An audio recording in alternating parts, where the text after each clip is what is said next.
ప్రణామాలు సాయి. రాముడు మీకు మేలు చేయాలి. బాబు నవీన్, సాయి ఆశీర్వాదం తీసుకో. సంతోషంగా ఉండు బాబు. కూర్చోండి.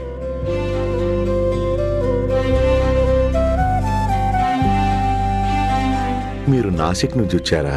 అవును సాయి, మా నాన్నకి మీ మీద చాలా నమ్మకం ఉండేది. ఆయన తన కష్టసుఖాలన్నింటిలో మిమ్మల్ని స్మరించుకుంటూ ఉండేవారు.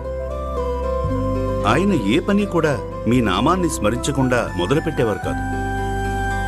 ఆయన్ని చూసి చూసి నాకు కూడా మీ పట్ల అపారమైన నమ్మకం ఏర్పడిపోయింది. నవీన్, అమ్మకు నీళ్ళివ్వు బాబు.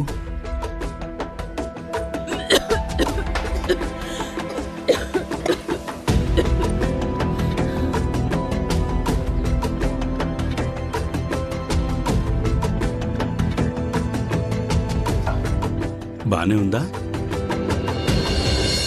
సాయి, మీ ఆశీస్సులతో, మీ కృపా దృష్టితో ఈరోజు నేను నాసిక్లో అందరికంటే పెద్ద డాక్టర్గా గుర్తింపబడ్డాను.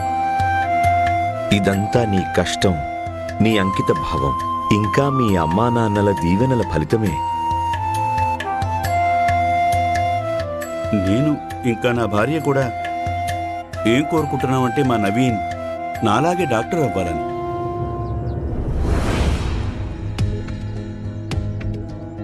మరి నవీనేం కోరుకుంటున్నాడు? నేనైతే మా నాన్న కోరికని నెరవేర్చాలనుకుంటున్నాను. ఆయన కోరుకుంటే నేను డాక్టర్ అవ్వాలని, నేను డాక్టర్నే అవుతాను. సాయి, మా అబ్బాయి చాలా బుద్ధిమంతుడు. వాళ్ళ నాన్న మాట ఏది కూడా కాదనడు. ఎప్పుడూ ఆయన చెప్పిన మాట వింటాడు. నా కొడుకు నవీన్కి తెలుసు నేను తన బాగు కోరుకుంటానని. తను అంటుంటాడు నేనే తనకి ప్రేరణ అని. అందుకే వాడు నా ప్రతి మాట వింటాడు. అందుకే నువ్వు కోరుకుంటున్నావు నవీన్ కూడా నీలాగే డాక్టర్ అవ్వాలి అని. అవును, వీడి ఒంట్లో నా రక్తం ఉంది. డాక్టర్ అవ్వటం అనేది వీడికి గర్వకారణమే కాదు, స్వాభావికం కూడా. ఒక ప్రసిద్ధ డాక్టర్ కొడుకు డాక్టర్ కాకపోతే ఇంకేమవుతాడు? మరిప్పుడు సమస్య ఏంటి విక్రమ్? సాయి, ఒక డాక్టర్ విద్యను అభ్యసించటం ఎంత కష్టమో, ఎంత ఖర్చవుతుందో అది నాకంటే బాగా ఇంకెవరికి తెలుస్తుంది? మా కాలంలో విషయం కొంచెం వేరు సాయి. మేము కష్టపడేవాళ్ళం. కాని ఈ కాలం పిల్లలు, వీళ్ల మనస్తత్వం, వీళ్లకు చిన్న కష్టం ఎదురైనా బెంబేలెత్తిపోతున్నారు. నేను విన్నాను మీ ఆశీస్సులు ఉంటే అన్ని కార్యాలు సఫలమవుతాయని. అందుకే నవీన్ని మీ ఆశీస్సుల కోసం తీసుకొచ్చాను. మీ ఆశీస్సులతో వీడు పరీక్షల్లో ఇంకా మంచి మార్కులు తెచ్చుకుని నాలాగా డాక్టర్ అవ్వాలి. ఇదొక్కటే నా కోరిక. సరే, నేను మహిమ చేస్తాను, ఇంకా ఆశీస్సులు కూడా ఇస్తాను. దాంతో నవీన్ డాక్టర్ అయిపోతాడు.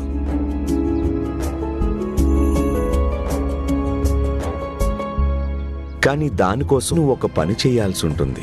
అలాగే సాయి, మీరు ఆదేశించండి చాలు.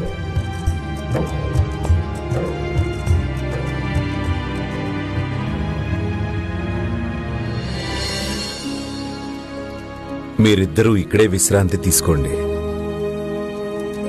అలాగే విక్రమ్, సాయి, నువ్వు నాతో రా. సరే సాయి.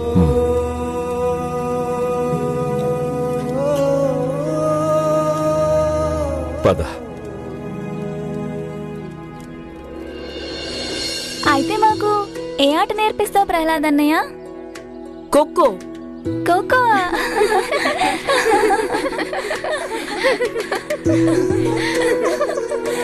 ఎందుకు నవ్వుతున్నారు? పేరు అలా ఉంది. ఈ ఆటలో 2 జట్లు ఉంటాయి, ఇంకా 9 మంది ప్లేయర్స్. ప్లేయర్ కాదు, ప్లేయర్ ఆంగ్ల పదం. ప్లేయర్ అంటే ఆటగాడు.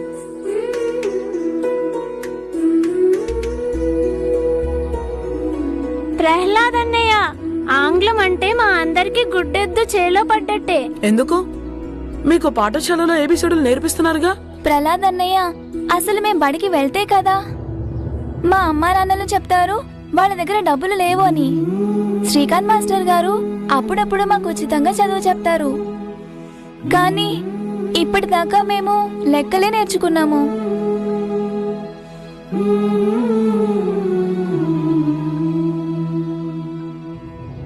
పదండి, ఈరోజు నేను మీకు ఖోఖో ఆట ఇంకా దాని నియమాలు నేర్పిస్తాను. మీరు 2 జట్లుగా విడిపోండి. ఒక జట్టు వచ్చి నా పక్కన నించోండి. రండి. ఇక మీరందరూ ఒక వరుసలో తిన్నగా ఒకరు అటువైపు మరొకరు ఇటువైపు తిరిగి కూర్చోవాలి. సరే, కూర్చోండి. కూర్చోండి కూర్చోండి.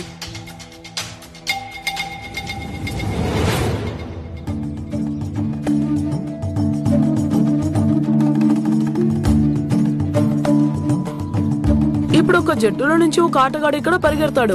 మనం అందరం కలిసి వాణ్ణి పట్టుకోవాలి. సరేనా? ఇంకా నేను ఏ చోట్లోకైనా వచ్చి అక్కడ కూర్చోవచ్చు. నేను ఎవరిని కొడితే వాళ్ళు పరిగెత్తాలి.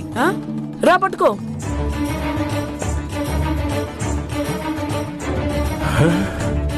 హరి ఓం హరి ఓం. ఈ ప్రహ్లాద్ కూడా బస్తీ పిల్లలతో కలిసి ఆడుకుంటున్నాడా? వీడిపై కూడా కేశవులాగే ఆ బైరాగి మాటలు కొంచెం ఎక్కువగానే ప్రభావం చూపించినట్టున్నాయి. వాడెలాగూ పేద సాదాలతో కలిసి తిరుగుతాడు, తన వారసుని కూడా అలాగే తయారు చేస్తున్నాడా కేశవ్? ప్రహ్లాద్, ప్రహ్లాద్!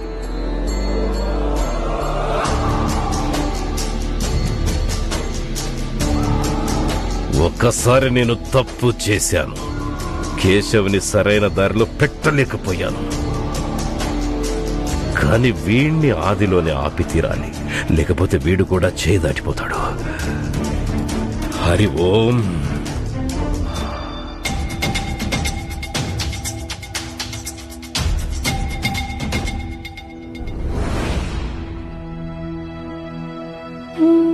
ఈ మిఠాయి దుకాణం చాలా పాతది.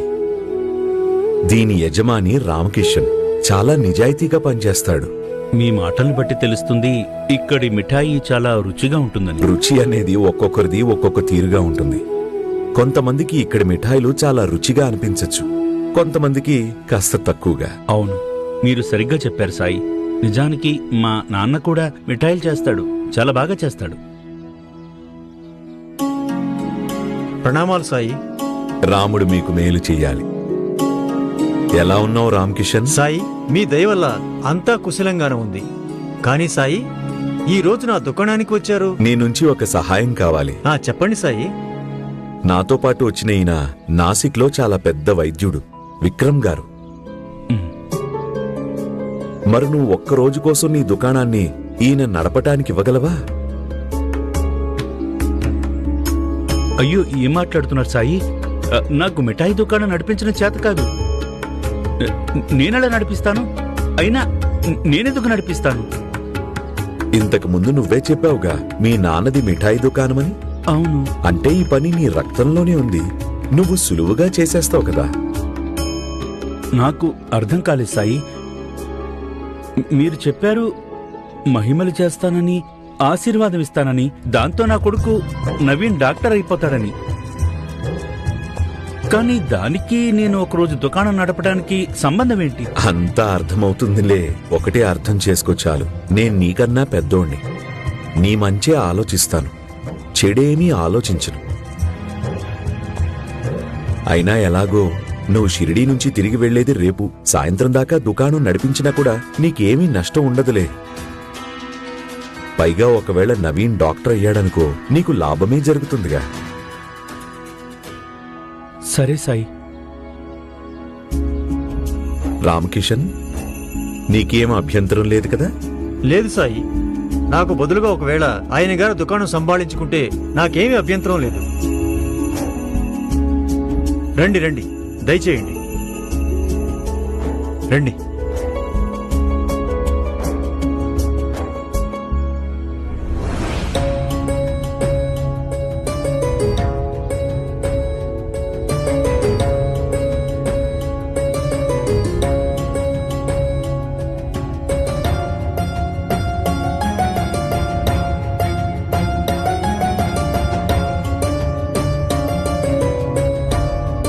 విక్రమ్, ఈ రోజుకి నువ్వు ఈ దుకాణం బాధ్యత తీసుకున్నావు కాబట్టి ఈ రోజు దీంట్లో నుంచి నాకు 5 రూపాయలు సంపాదించివ్వు. అప్పుడు నేను మహత్యం చేస్తాను, ఇంకా నీకు ఆశీర్వాదం కూడా ఇస్తాను. ఆ తర్వాత నవీన్ వైద్యుడు కూడా అవుతాడు. సరే సాయి. నిన్ను సాయంత్రం కలుస్తాను విక్రమ్. నీ ప్రశ్నలన్నిటికీ జవాబులు కూడా ఇస్తాను.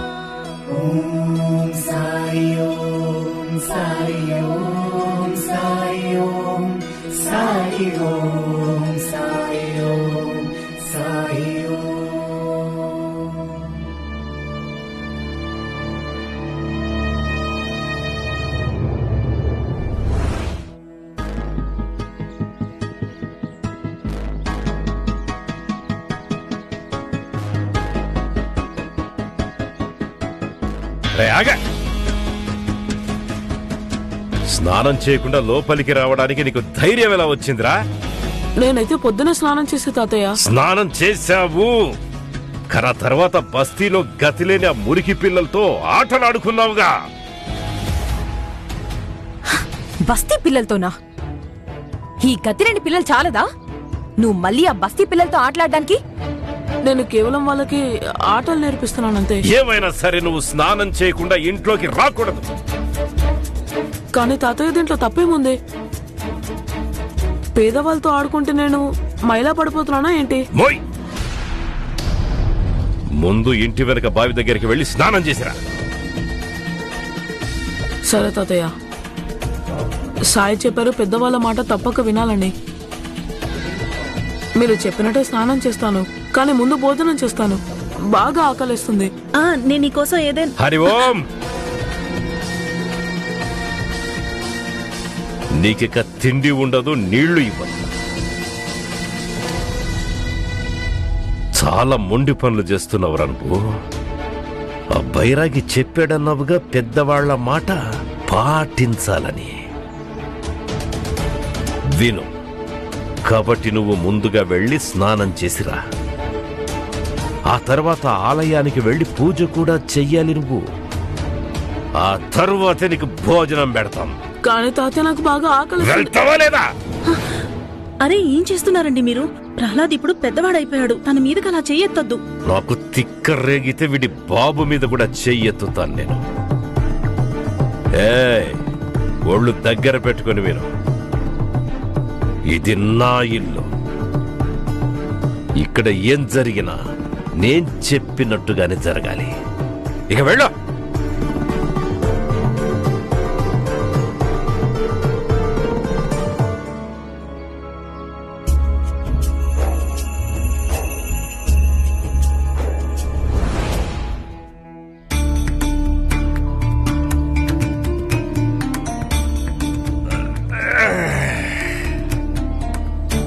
ప్రహ్లాద్ ఇప్పుడు చిన్నపిల్లవాడు కాదు. వాడి మీద అంత కోపం చూపించకండి. మావేగా చెప్పింది నిజమేగా. వాడి మధ్య నా మాట ఒక్కటి కూడా వినడం లేదు. ఇక వాళ్ళ నాన్నైతే వాడిని అస్సలు వద్దనే అనడు. పైగా ఆయన ఆ బికారాలతో ఆడుకోమని మాట్లాడమని ప్రోత్సహిస్తూ ఉంటాడు.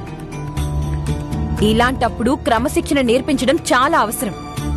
కానీ చెప్పలేం మావయ్య, మీ మాట కూడా వీడు ఎంత వింటాడో, ఎంతకాలం వింటాడో. విని తీరాల్సిందే వాడు. సర్కార్, సర్కార్, మీకు ఉత్తరం వచ్చింది. బ్రిటిష్ సర్కార్ వారు పంపించారు.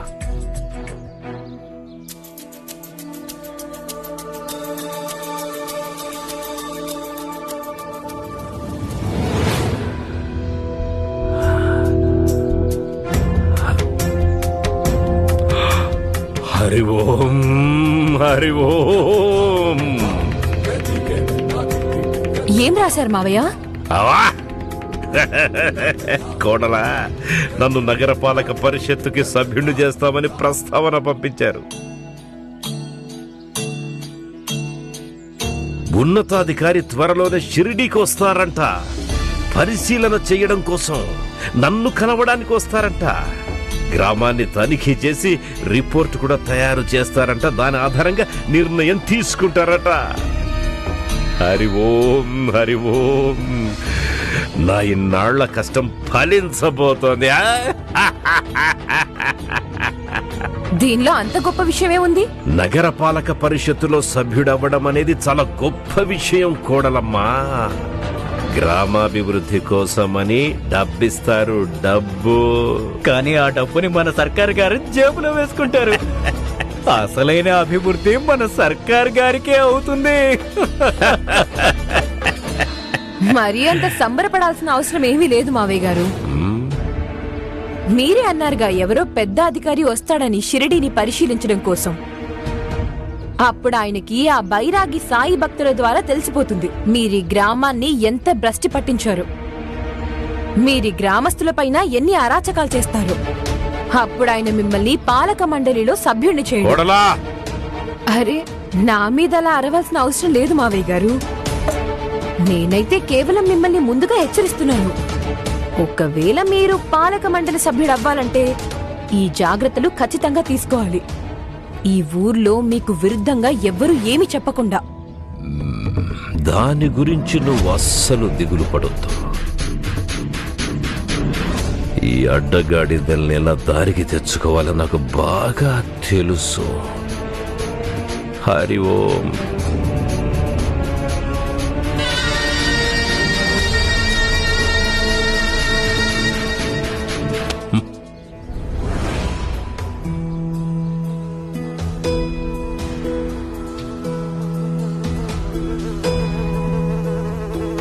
మనుషులు ఎవరు కనిపించటం లేదేంటి?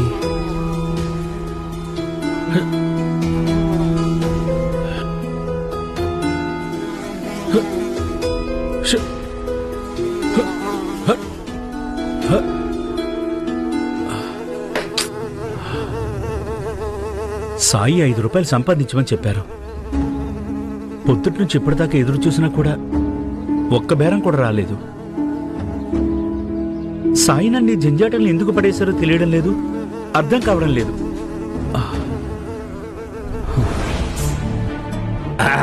హరి ఓం తీసుకో.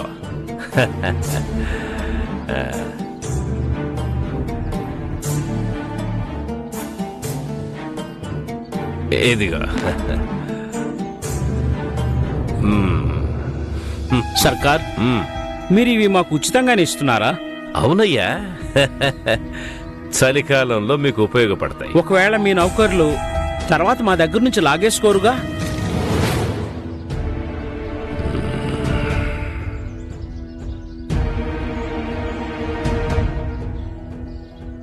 లేదు లేదు లేదు, ఇంతకు ముందు నా దగ్గర పనిచేసిన వాళ్ళు అంతా కూడా దొంగనాయాళ్లే. అందుకని నేను వాళ్ళను ఉద్యోగంలోంచి తీసేశాను. చూడండి, నౌకర్లు చేసిన తప్పుకి ఫలితం ఎవరు అనుభవించాల్సి వచ్చిందో నేను. చెడ్డవాళ్ళు ఎవరయ్యారు? నేనే. కాబట్టి ఇక నుంచి మీ దగ్గర ఎవరైనా ఏదైనా లాక్కుంటే అప్పుడు నేరుగా నా దగ్గరకు వచ్చి చెప్పండి. ధన్యవాదాలు సర్కార్.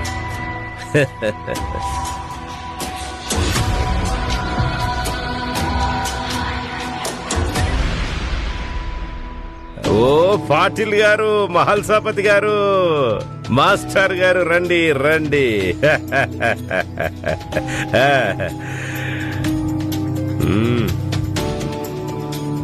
మీలాంటి పెద్దలు, ఉన్నతులు, గొప్ప వ్యక్తులకి సన్మానం చేయాలనుకుంటున్నా నేను.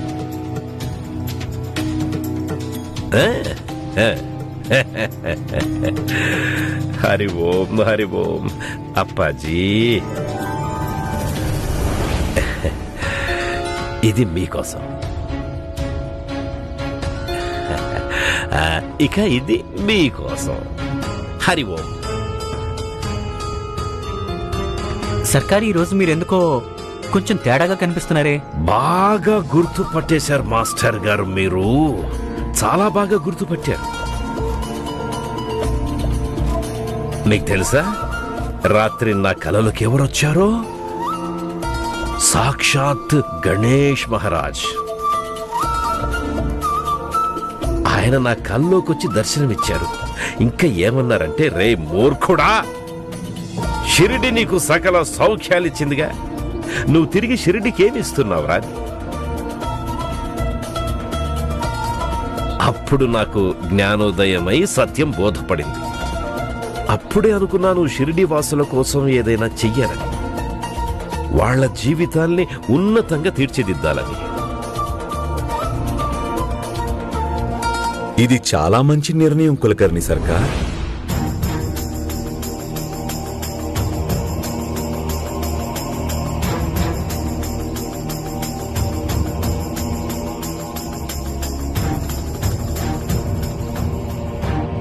సర్కార్, ఇప్పుడు ఎలాగూ వినాయకుడు మీకు దర్శనం ఇచ్చేశాడు కాబట్టి ఇక సాయితో కూడా మీకు ఏమీ ఇబ్బంది ఉండదనుకుంటాను, అవునా? కులకర్ణి సర్కార్, మీరు నా గురించి ఏమన్నా కూడా పర్వాలేదు. కానీ మీరు గనక షిరిడీని అభివృద్ధి చేస్తారంటే నేనెల్లప్పుడూ మీకు తోడుగా ఉంటాను. నాన్నగారు, మీ కలలు